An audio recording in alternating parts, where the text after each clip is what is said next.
चले भी लिखना छोड़ें, सुने। बिस्मिल्लाहिर्रहमानिर्रहीम। ये लास्ट लेक्चर में इंक्लाइंड प्लेन की बेसिक चीज़ें मैंने समझाई थी आपको, वही टॉपिक आज हम कर रहे हैं एग्ज़ाम में। ये शॉर्ट डेरिवेशन आती है 4 नंबर की भी, लेकिन कभी कभी लॉन्ग डेरिवेशन भी आ जाती है ना, तो लॉन्ग डेरिवेशन हम कर रहे हैं। क्वेश्चन है, what is an inclined plane? A body of mass m is sliding down an inclined plane. Derive expression for the acceleration of the body in number 1 presence of friction, number 2 absence of friction। तो question में उसने आपको कह दिया inclined plane लेना है आपने, ठीक है। तो हमने एक इंक्लाइंड प्लेन एज्यूम कर लिया, उस पर बॉडी है मास m की, ठीक है। सबसे पहले what is inclined plane, what से जब भी क्वेश्चन शुरू किया जाता है तो डेफिनेशन देनी होती है, ठीक है। What is chemistry, what is physics, what is atom, what is element, तो डेफिनेशन। इंक्लाइंड प्लेन की डेफिनेशन लास्ट टाइम पढ़ी थी। A plane that makes an angle theta with the horizontal is called an inclined. याद है ना, अगर ये ज़मीन है, ज़मीन के साथ अगर इसको मैं मानूँ कि ये मेरा प्लेन है, इसको ज़मीन के ऊपर ही रख दूँ, तो ये प्लेन कैसा प्लेन था? हॉरिजॉन्टल प्लेन था। अगर इसको खड़ा कर दूँ ज़मीन पे, ये वर्टिकल था, तो हॉरिजॉन्टल प्लेन पे तो ये मूव ही नहीं करेगा। जैसे आपका डेस्क है, ये भी हॉरिजॉन्टल प्लेन है, ज़मीन के साथ 0 डिग्री पे। वर्टिकल प्लेन पे तो ये नीचे गिरेगा फिर एक्सेलरेशन ड्यू टू ग्रेविटी से। लेकिन अगर मैं इसको किसी एंगल पे रख दूँ, ठीक है, अब ये ख़ास एंगल ऐसा आएगा कि ये नीचे गिरने लग जाएगा। अब चूँकि तख्ता छोटा है तो सीधा नहीं आ रहा, लेकिन ये क्या होगा, नीचे मूव करेगा, सही है ना। तो ये इंक्लाइंड प्लेन है, ठीक है। अच्छा, एक्सप्रेशन निकालना है, तो हमने कहा consider a body of mass m, जैसे कि उसने क्वेश्चन में कहा है, is placed on inclined plane. ये हमारा वो प्लेन हो गया, ठीक है, स्केल की शेप में, फट्टे की शेप में। Let x axis be parallel to the plane and y axis perpendicular to it. ये आपका x एक्सिस है, तो ये y एक्सिस इस पे ही होता है ना। अब जब x एक्सिस टेढ़ा हो गया तो y एक्सिस भी टेढ़ा हो गया, वरना 90 डिग्री का एंगल नहीं रहेगा। अच्छा, आगे हमने कहा चलिए मोशन हो रही है, मोशन की कॉज क्या है, मोशन कौन वजह बनता है मोशन की? फोर्स। टेंशन की डेरिवेशन की थी ना हमने, और न्यूटन्स लॉज भी पढ़े थे कि मोशन कौन करवाता है, एक्सेलरेशन कौन प्रोड्यूस करवाता है? फोर्स। तो अब देखते हैं बॉडी पे फोर्सेस कौन सी लग रही हैं। तो 3 फोर्सेस ऑब्वियस हैं। Number 1 weight downward, number 2 normal reaction. Normal reaction surface के परपेंडिकुलर है। अगर सरफेस यूँ है तो ये नॉर्मल रिएक्शन है, सरफेस टेढ़ी हो गई तो नॉर्मल रिएक्शन भी, वरना अगेन एंगल 90 का नहीं बनेगा। वेट तो ज़मीन के परपेंडिकुलर है, इसलिए यहाँ 90 है, वेट तो वही रहेगा। प्लेन चेंज होने से वेट चेंज नहीं होगा, लेकिन प्लेन चेंज होने से नॉर्मल रिएक्शन चेंज होगा, क्योंकि नॉर्मल रिएक्शन प्लेन पे 90 डिग्री होना चाहिए, वेट को ज़मीन पे 90 डिग्री होना चाहिए। तो प्लेन चेंज होने से वेट चेंज नहीं होगा। फ्रिक्शन जो मोशन को अपोज करेगी, फ्रिक्शन है अलॉन्ग द प्लेन, प्लेन के साथ साथ अपोजिंग डाउनवर्ड स्लिप, वो अपोज करेगी। कैसे? ऊपर लगेगी फ्रिक्शन। वो कह रहा है बॉडी नीचे आ रही है, तो फ्रिक्शन कहाँ होगी फिर? ऊपर। अब अगर मैं गौर करूं, बॉडी ना ऊपर जा रही है, ना नीचे जा रही है, ना फ्रिक्शन की डायरेक्शन में जा रही है, जो 3 फोर्सेस हमें नजर आ रही है। ना आर की डायरेक्शन में बॉडी जा रही है, ना बॉडी डब्ल्यू की डायरेक्शन में जा रही है, ना बॉडी, तो इन तीनों में से कोई भी फोर्स बॉडी को मूव नहीं करा रही। इसलिए हमने कहा चलो भाई वेट को रिजॉल्व करते हैं। क्यों रिजॉल्व करते हैं?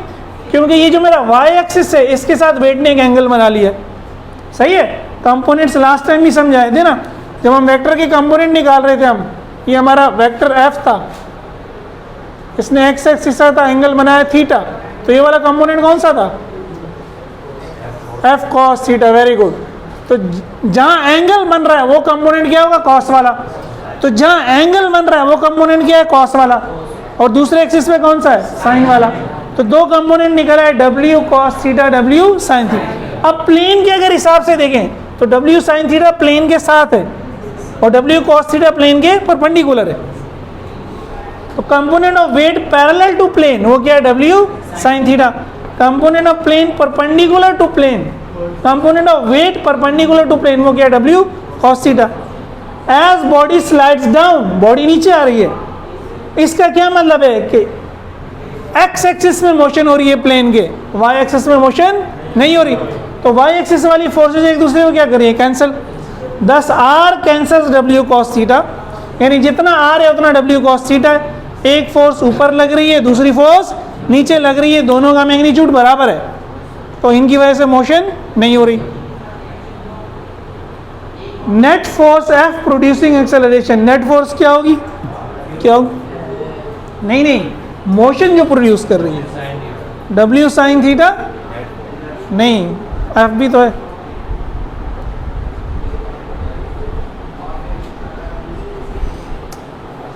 हमने ये देख लिया था कि बॉडी नीचे आ रही है, तो डब्ल्यू साइन थीटा इसका मतलब है ग्रेटर है फ्रिक्शन से, ठीक है ना।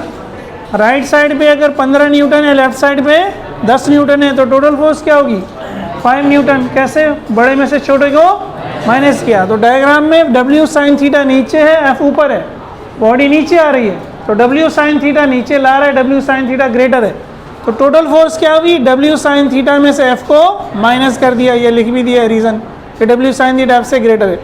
अब एफ टोटल फोर्स न्यूटन ने हमें बताई थी सेकंड लॉ में कि एफ किसके बराबर होता है, एम ए के। डब्ल्यू क्या होता है, एम जी, साइन थीटा अपनी जगह पे, माइनस एफ अपनी जगह पे। ए निकालना है हमने, एम यहाँ पे लिया, डिवाइड कर दिया इन दोनों के। अब यहाँ दोनों के अलग अलग नीचे एम लिख दिया, ऐसा कर सकते हैं, मैथ इजाज़त देता है। एम से एम कैंसिल हो गया, तो ए बराबर हो गया g sine theta minus F upon M. तो इसमें फ्रिक्शन मौजूद है, फ्रिक्शन की प्रेजेंस है। Equation 1 is expression of acceleration in presence of friction. पहली बात यही गई थी उससे ना, एक्सेलरेशन निकाले in presence of friction. Second number absence of friction. तो if we ignore friction, friction को इग्नोर कर दें, यानी एज्यूम करें कि फ्रिक्शन है ही नहीं, जीरो है, तो इस इक्वेशन में फ्रिक्शन को जीरो कर दिया। ए बराबर g sine theta minus zero upon M, zero upon M क्या होगा, जीरो, और g sine theta minus zero क्या हो जाएगा, जी साइन थीटा। तो ये जो इक्वेशन आ गई ये फ्रिक्शन के बगैर आ गई। Equation 2 is expression of acceleration in absence of friction. Clear है। कभी कभी वो एग्जाम में कह देता है, कभी कभी, show that on a frictionless inclined plane all bodies move with same acceleration. यहाँ तक कहानी यही चलेगी। अगेन मैंने डॉट डॉट डाला है, अक्लमंद आदमी क्या करेगा, जो नकल कर रहा होगा वो डॉट डॉट डाल देगा, डॉट डॉट, और यहाँ तक करके समझेगा मुझे 7 नंबर मिल जाएंगे। भाई ये डॉट डॉट का मतलब है ये पूरी डेरिवेशन जो मैंने यहाँ तक की है वैसे ही होगी, वैसे ही होगी, अब दोबारा ज़ाहिर करने की ज़रूरत नहीं है। बहरहाल इक्वेशन 2 के बाद ये जुमला भी हम वैसे ऐड कर देंगे। Equation 2 is expression of acceleration in absence of friction. आगे ये इजाफा है, it is independent of mass of, इसमें मास नहीं है। जी क्या, acceleration due to gravity, value क्या होती है, थीटा एंगल है। अगर एंगल 30 डिग्री है तो जी 9.8 होता है, साइन 30 0.5 होता है, 9.8 मल्टीप्लाई बाय 0.5 क्या हो जाएगा, 4.9। जी से और थीटा से वैल्यू निकल आई 4.9। अब मैं इस इंक्लाइंड प्लेन पर एक सिक्का रखूं, मैं इस इंक्लाइंड प्लेन पर एक खिलौना रख दूं बच्चों का, मैं इस इंक्लाइंड प्लेन पर एक 10 व्हीलर चढ़ा दूं, उसको नीचे लुढ़काऊं, या मैं इस इंक्लाइंड प्लेन पे आपको लुढ़काऊं, सबका एक्सेलरेशन क्या होगा, 4. क्योंकि इसमें मास है ही नहीं। मास, बॉडी चेंज होती है तो मास चेंज होता है, लेकिन इसमें तो मास नहीं है। It is independent of mass of the body. Thus all bodies, bracket में लिख भी दिया, एक खिलौना ले लें, a toy and a truck will slide down with same acceleration on a frictionless inclined plane। यहाँ मास लेंगे, इस फॉर्मूले से करेंगे तो फिर आंसर अलग आएगा, लेकिन हमने फ्रिक्शन इग्नोर कर दी तो मास भी क्या हो गया, गायब हो गया। ठीक है, तो बस ये कर लेंगे, ये डेरिवेशन भी हो जाएगी बिल्कुल वैसे ही।